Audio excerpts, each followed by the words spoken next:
The Tonopah Mining Park gives you a chance to see some Nevada history halfway between Reno and Las Vegas. Color 8 News Now's Ben Dees takes us there in the latest edition of Silver State Sights. Excited for this. Good morning, Ben. Good morning, Dave and Shannon. In this segment, we like to tell you about places around the state you might want to visit. And this is a park that you could potentially spend all day at, depending on just how much you want to see. And there's no surprise that it's big due to just how impactful mining was on the town's history. The town of Tonopah was once the second largest city in Nevada, behind Reno, and the reason was mining. That history is something that's still on display each day at the Tonopah Mining Park. There's so many museums. When you go to them, you walk into them and you see all of these things, but here it's different because the majority of our artifacts, this is where they were at. Tonopah's tourism and events coordinator, Sherry Bombard, gave us a tour of the 113-acre park, which she says is connected to more than 200 miles worth of tunnels underneath Tonopah. Gold was once mined there, but the focus was silver. It was both, but it was really silver. I mean, there was gold. The higher up the mountain you got, the more gold that they found, but it was really silver was the focus. And speaking of silver, if you've been to one popular Reno casino, you can see that mines like this one are where the inspiration came from.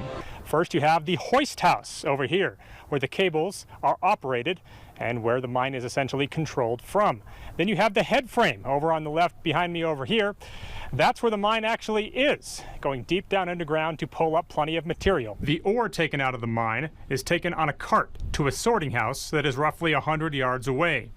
Near that is also the Mizpah mine, which has been around longer than the hotel it shares a name with. It started in 1902, and it was still going into the 70s. So Howard Hughes was working out of it. There were a lot of different people that were that came in, different mine companies that have bought it and worked it since then. So it's really had quite a long life. It's been uncovered, the actual mine shaft, it's been uncovered and a grate has been put over it, and then we put a light down it. So now you can see down the mine shaft. It's quite incredible, actually. When you go to the park, you're welcome to walk around, but you can also go on the Polaris tour, which might be recommended given the size of the park. We have some people that walk around and see the highlights and they're here for an hour or two. We have some people that stay an entire day and then come back the next day.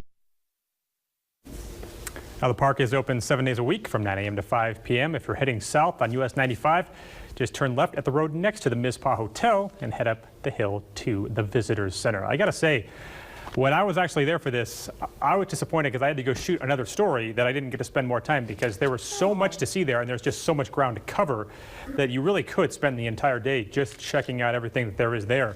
And it's something that when you're driving through Tonopah, you may not even realize is there because it's kind of up on the hill, but a very cool piece of history you can check out. Love it. And it is amazing. It illustrates Nevada from going from mining, which is now kind of a desolate thing, to now gaming, and now we're switching to more of a tech thing, huge transition. Gaming is really all over the country it's now. Neat. I like it. I'm definitely going to be checking that out. I think when Shannon checks it out, I know she's going to take the Polaris tour that I mentioned there at the end because she loves riding those ATVs, so I could see her cruising along on one of those. Thank you, Ben.